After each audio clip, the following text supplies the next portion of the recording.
Shalom anak-anak muda LPKA kelas Tanjung Gusta. Berjumpa lagi dengan kami SA3 Bukit Sion Mandala. Senang berjumpa dengan saudara dan saya ingin menyapa saudara.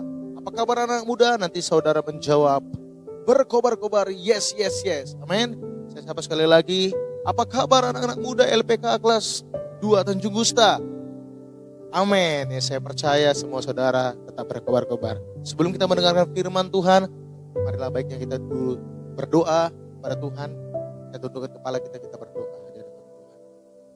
Bapak, kami bersyukur Tuhan buat kesempatan pada siang hari ini Tuhan.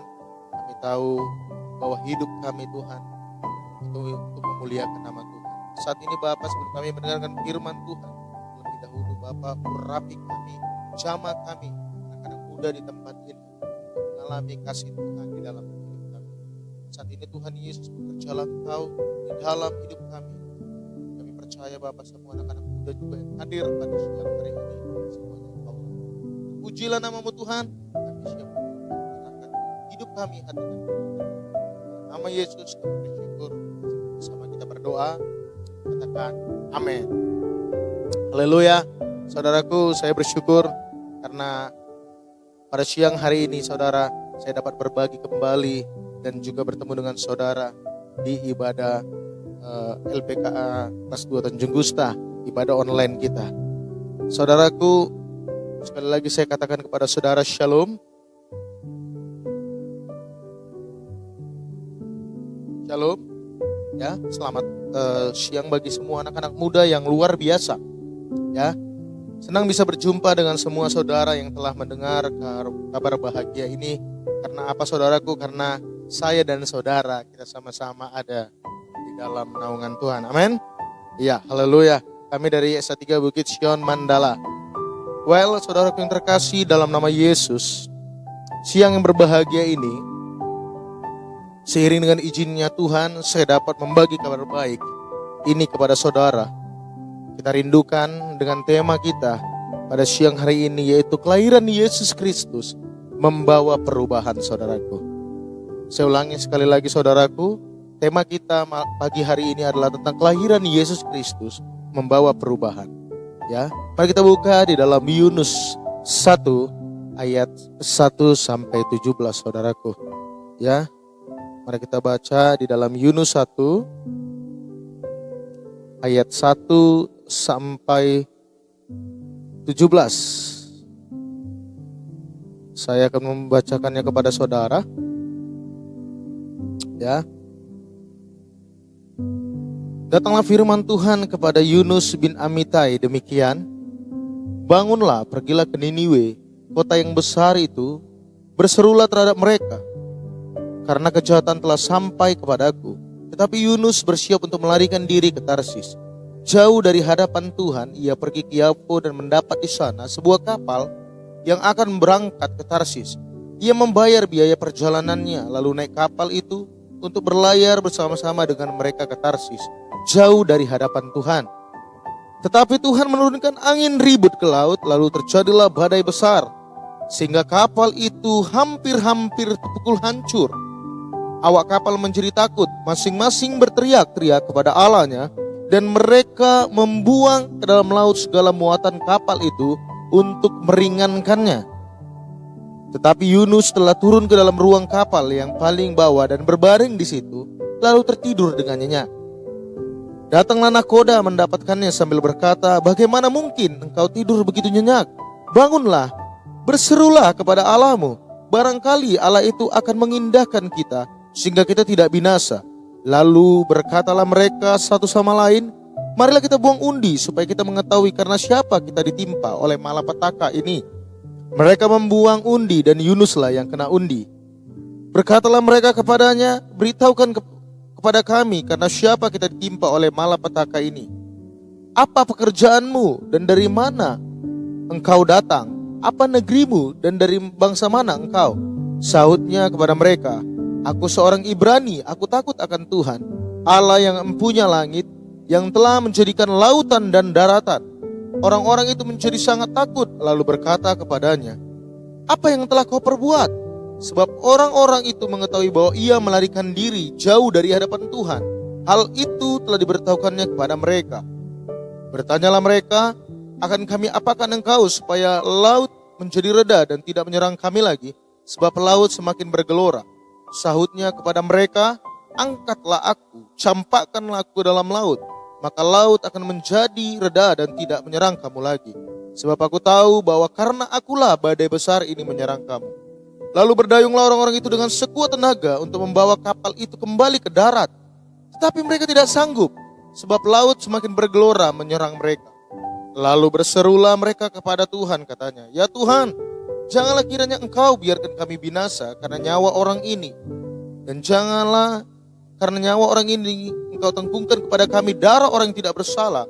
Sebab engkau Tuhan telah berbuat seperti yang kau kehendaki. Kemudian mereka mengangkat Yunus lalu mencampakkan ke dalam laut. Dan laut berhenti mengamuk. Orang-orang itu menjadi sangat takut kepada Tuhan.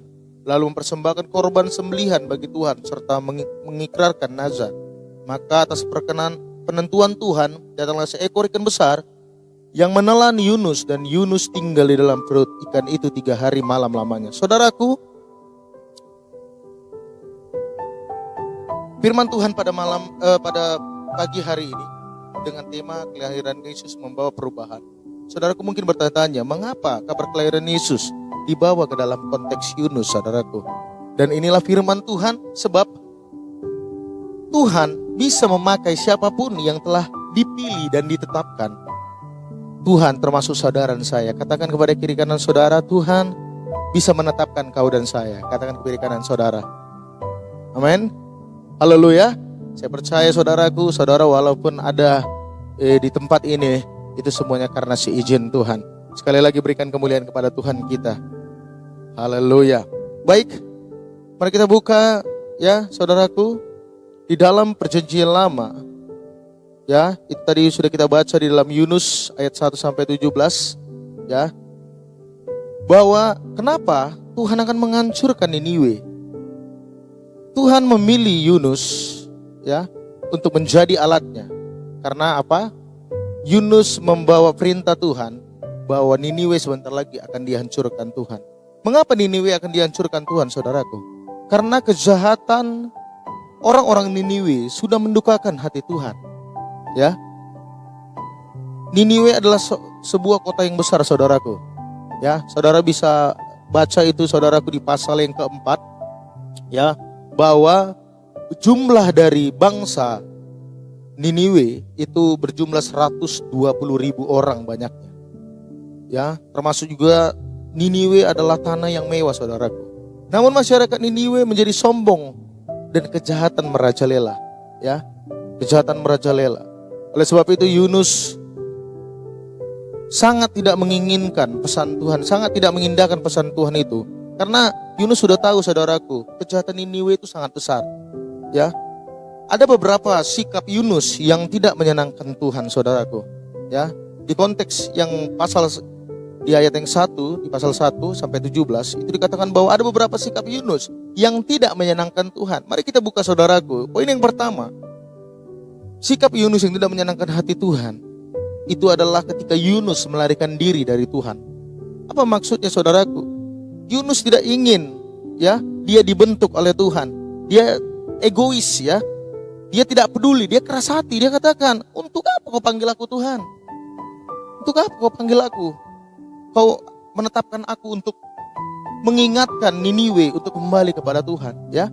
Itu yang pertama adalah sikap Yunus, melarikan diri kepada Tuhan. Tidak peduli kepada orang-orang Niniwe, tidak peduli kepada orang-orang lain, saudaraku. Yang kedua, sikap Yunus yang tidak menyenangkan hati Tuhan adalah dia orang yang cuek, egois, mementingkan diri sendiri, saudaraku. Ya, dia mementingkan diri sendiri.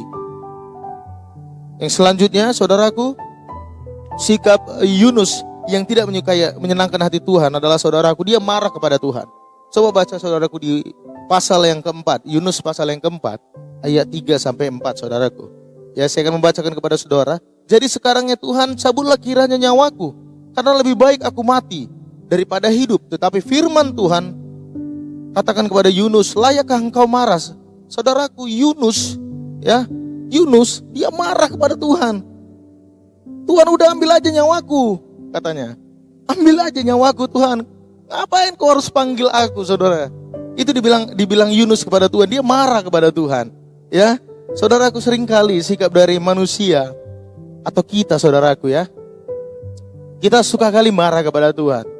Ya, jadi saudaraku, saya juga pernah seperti saudara ya. Saya pernah beberapa tahun yang lalu, ya saya sedikit jelasin kepada saudara. Saya beberapa tahun yang lalu mengalami hal yang sama seperti saudara. Ya, persis 2019 saya pernah juga men-sharingkan ya, bagaimana kehidupan saya, berbagi kesaksian kepada saudara ketika saya dan tim juga mengunjungi penjara. Tepatnya 10 tahun yang lalu, saudaraku, saya mengalami hal yang sama. Dan ketika saya masuk, saudaraku, ke dalam penjara, aku marah kepada Tuhan. Tuhan, kenapa? Kenapa Tuhan? Ya, kenapa kau taruh aku di penjara ini? Untuk apa? Gitu. Untuk apa? Ternyata Tuhan punya rencana, saudaraku. Dan saudara juga, Tuhan punya rencana dalam hidup saudara. Katakan amin. Haleluya. Ya, Tuhan punya rencana kepada saudara. Jadi saudaraku, Tuhan menginginkan Yunus dan saya, Yunus dan saudara, agar apa saudaraku? Supaya kita tidak lari dari kehidupan. Amin. Kalau misalnya yang ada pada saat ini saudaraku, mungkin orang lain saudaraku ya, melihat saudara sebelah mata, mungkin bahkan keluarga saudara juga menganggap sebelah mata, saudaraku, tapi jangan pernah melarikan diri daripada Tuhan. Kenapa saudaraku? Tuhan akan tetap memanggilmu. Amin. Ya. Yang kedua juga jangan cuek atau egois. Kalau ada kiri kanan saudara yang saat ini dia belum serius untuk dengar firman, ada beberapa saudara yang serius dengar firman, mari rangkul dia, katakan, Tuhan mengasihimu. Haleluya. Amin. Kita lanjut saudaraku. Ya. Lalu hasilnya apa yang dialami Yunus ketika dia melarikan diri daripada Tuhan? Ketika dia cuek ya dengan orang lain di Niniwe. Ketika dia memang marah kepada Tuhan, apa yang dialami oleh Yunus? Dia dijauhi orang lain. Ya, tadi seperti yang saya katakan kepada saudara, mungkin keluarga bahkan masyarakat mengucilkan saudara, menjauhi saudara. Bahkan ya, hasilnya dari Yunus, dia melarikan diri daripada Tuhan. Dia takut bertemu dengan Yunus. Orang-orang takut bertemu dengan Yunus. Mungkin saudaraku ada di beberapa di antara saudara, bisa ngangkat tangan. Berapa di antara saudara yang kasus pembunuhan? Ya, saya percaya saudaraku, saudara yang kasus pembunuhan, mungkin ketika saudara keluar, orang melihat, ih, dia itu kan yang pernah membunuh itu kan? Dia itu pernah membunuh itu kan? Jadi saudaraku, orang pasti takut. Tetapi saudaraku, ya, walaupun orang takut, walaupun orang menjauhi kita, ingat ada pribadi Tuhan yang tidak menjauhi kita. Katakan amin. Haleluya. Ya, saudaraku, Tuhan tidak akan pernah meninggalkan saudara. Namun saudaraku, ketika Yunus ya melarikan diri, ketika Yunus dipersalahkan orang lain, ketika Yunus marah kepada Tuhan, hasilnya orang lain pun akan takut bertemu dengan Yunus. Saudaraku, ada perubahan pola pikir, ada perubahan dalam hidup Yunus, saudaraku. Ya, apa itu perubahan Yunus? Ada 4 poin, saudaraku, tentang perubahan Yunus. Ya, sehingga dia mengalami perjumpaan dengan Tuhan. Mari kita baca di pasal yang kedua, saudaraku. Di dalam Yunus pasal yang kedua, ayat 2 dan ketiga. Dikatakan, saudaraku, sama-sama kita baca. Katanya, dalam kesusahanku aku berseru kepada Tuhan, dan Ia menjawab aku. Dari tengah-tengah dunia orang mati aku berteriak, dan kau dengarkan suaraku. Telah kau lemparkan aku ke tempat yang dalam, ke pusat lautan, lalu aku terangkum oleh arus air. Segala gelora dan gelombangmu melingkupi aku. Saudaraku, ya, Yunus mengalami perjumpaan dengan Tuhan, saudaraku, ketika dibilang dalam kesusahanku. Ya, di pasal yang keempat, ya juga saudaraku dikatakan bahwa Yunus menyadari bahwa Tuhan sangat mengasihi Niniwe, saudaraku. Ya, perjumpaan Yunus dengan Tuhan yang pertama itu adalah di pasal yang keempat. Ya, dia menyadari bahwa Tuhan sangat mengasihi Niniwe. Kita harus ingat kembali, saudaraku, di perikop yang pertama dikatakan kenapa Yunus diutus Tuhan ke Niniwe, namun dia melarikan diri ke Tarsus. Kenapa? Karena memang Tuhan sangat mengasihi Niniwe. Ya, kalau kita ingat, saudaraku, betapa banyaknya jumlah ya orang-orang Niniwe, 120.000, saudaraku. Apa mungkin itu akan dihancurkan Tuhan? Tuhan akan berduka. Kalau misalnya satu kota besar itu 120.000 orang akan dihancurkan, saudaraku. Namun Yunus ketika dia mengalami perjumpaan dengan Tuhan, ketika dia katakan, dalam kesusahanku aku berseru. Dia tahu ketika dia mengalami perjumpaan dengan Tuhan, dia berseru kepada Tuhan. Sehingga dia menyadari bahwa Tuhan mengasihi Niniwe. Saudaraku, Tuhan mengasihi saudara. Tuhan tidak inginkan saudaraku, jikalau saudara berlama-lama di dalam, saya katakan saudaraku, walaupun saudara mungkin ini penjara bagi dunia, tapi saudaraku, ini adalah sekolah kehidupan bagi saudara. Amin.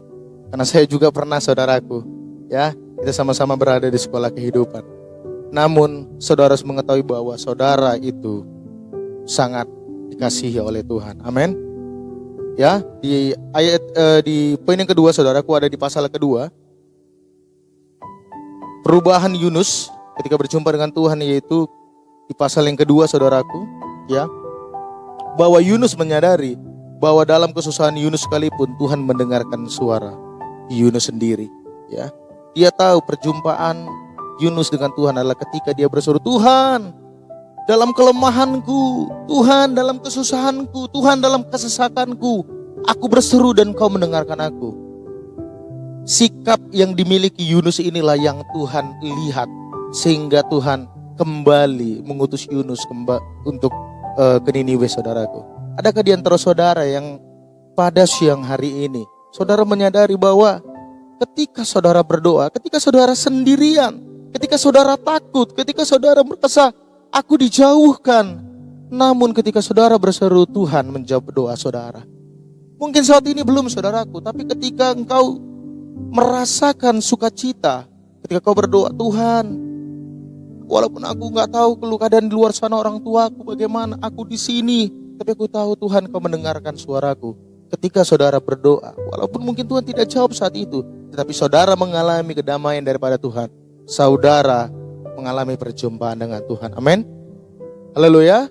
Di poin yang ketiga, di pasal yang kedua, ya saudaraku, ayat yang ke-7, ya, itu menjadi poin yang ketiga dan keempat, yaitu Yunus mengingat Tuhan ketika Yunus lelah dengan sikapnya dia.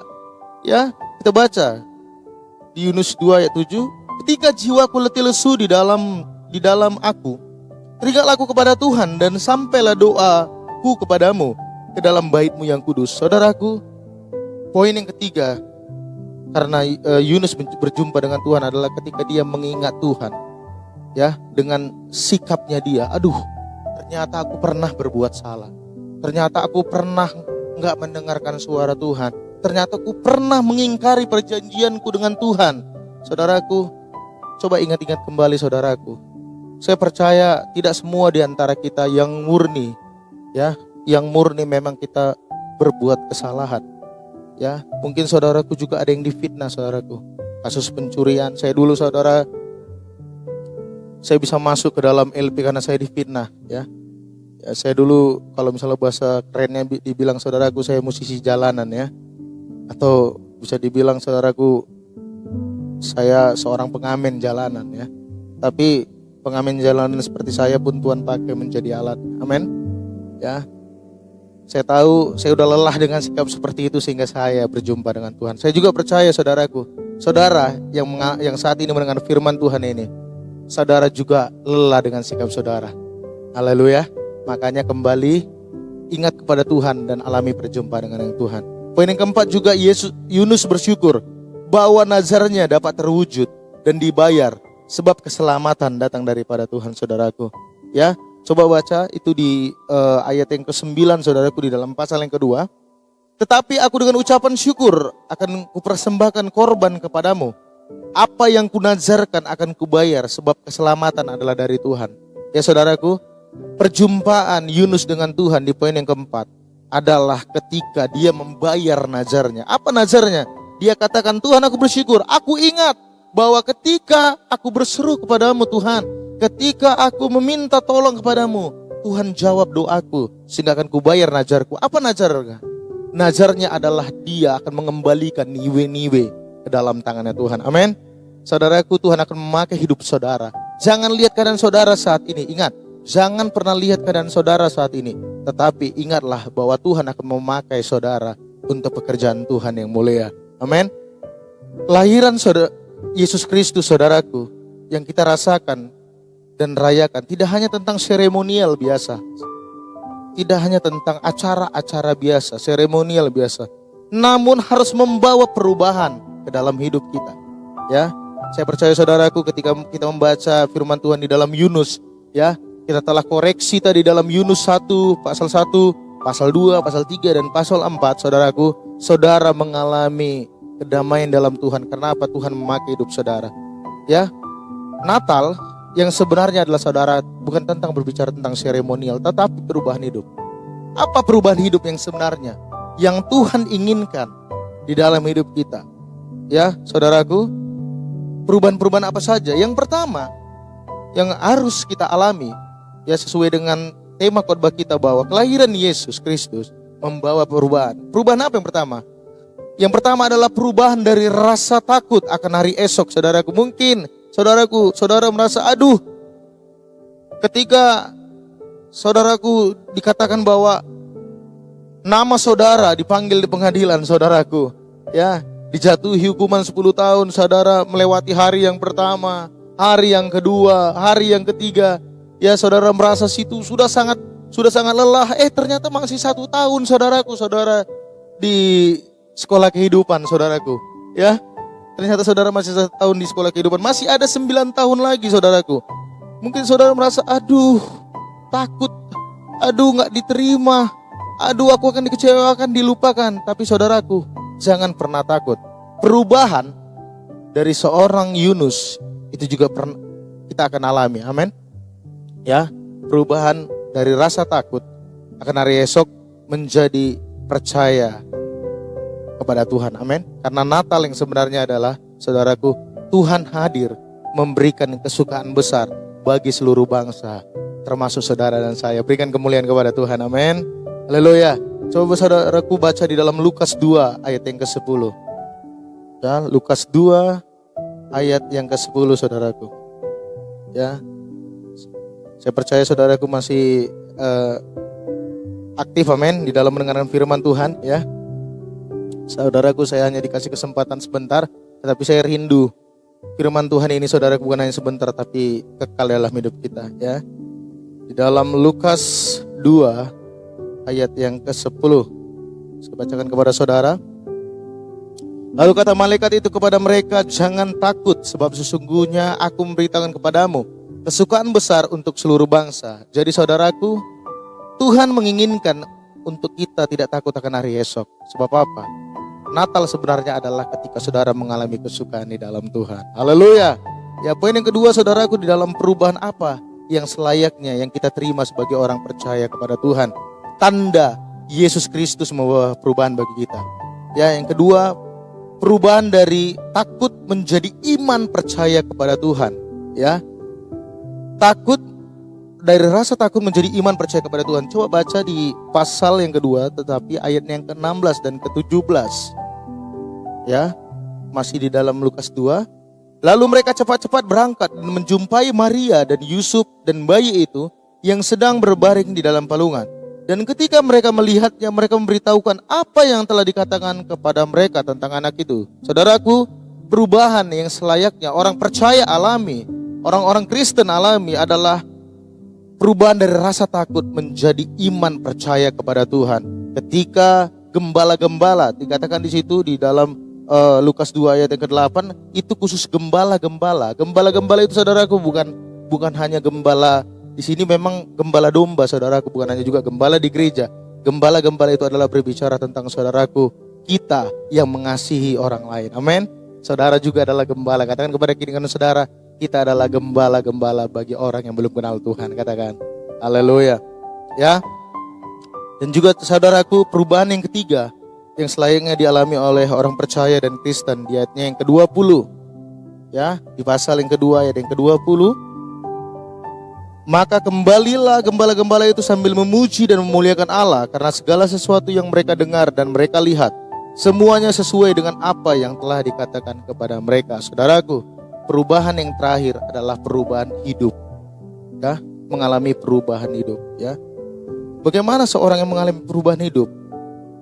Walaupun dalam keadaan lemah sekalipun, kita mampu bersyukur kepada Tuhan. Katakan kepada kiri kanan saudara, Teman, kita harus bersyukur kepada Tuhan dalam keadaan apapun. Amin. Haleluya. Perubahan yang dia alami, saudaraku, terakhir perubahan hidup, yaitu ia yang mampu memuji dan menyembah Tuhan. Ya, saya percaya saudaraku, proses yang saudara alami, yang saat ini hukuman yang saudara alami, katakan kepada diri sendiri, katakan kepada diri saudara sendiri bahwa proses dan kasih Tuhan itu ada bagiku, sebab aku mampu memuji dan menyembah Tuhan. Haleluya. Amin. Ya, katakan juga kepada diri karena saudara, katakan ini proses, teman. Jadi kita tetap memuji dan menyembah Tuhan. Amin. Mari alami kasih Tuhan. Lewat kasih Natal ini kita mampu mengalami perubahan hidup di dalam Tuhan. Haleluya. Mari kita tundukkan kepala kita. Saudaraku, saya percaya firman Tuhan yang kita dengarkan pada siang hari ini itu mampu mengubah hidup kita. Sekalipun saat ini kita tidak mampu melihat apa yang akan terjadi tentang hidup kita, tetapi firman Tuhan katakan, jangan pernah takut, sebab aku datang memberikan kesukaan besar kepadamu. Mari kita tundukkan kepala kita. Izinkan Tuhan berbicara dalam hidupmu. Mari saudaraku, angkat tanganmu, buka hatimu. Mari kita sama-sama berdoa. Terima kasih Tuhan buat kebaikan-Mu pada siang hari ini. Firman-Mu mengajarkan kami Tuhan, bagaimana kami mengalami perubahan hidup. Dari kami yang tidak dianggap, dari kami yang mungkin terlupakan, dari kami yang dicemoohkan mungkin di masyarakat ataupun di keluarga kami. Karena ketidaktaatan kami, karena kami melarikan diri daripada-Mu Tuhan. Tapi firman Tuhan ini mengajarkan kami untuk mengalami kesukaan besar di dalam Tuhan, yaitu perubahan hidup. Berbicaralah Tuhan Yesus lewat firman-Mu yang terus Bapa kami pegang, bahwa janji-Mu iya dan amin bagi kami. Janji-Mu iya dan amin bagi kami. Engkau tidak akan pernah meninggalkan kami sekalipun. Tangan kanan-Mu yang menopang kami, tangan kanan-Mu yang terus memegang kami. Dan kami percaya Tuhan, firman-Mu bekerja di dalam hidup kami. Terima kasih Tuhan Yesus buat kesempatan pada siang hari ini. Biarkanlah Tuhan hidup kami untuk memuji dan menyenangkan Engkau Bapa. Kami bersyukur memiliki Allah seperti Engkau Tuhan. Dalam nama-Mu Yesus kami bersyukur, kami berdoa. Haleluya. Mari kita sama-sama katakan amin. Berikan kemuliaan kepada Tuhan kita. Haleluya. Shalom, Tuhan Yesus memberkati.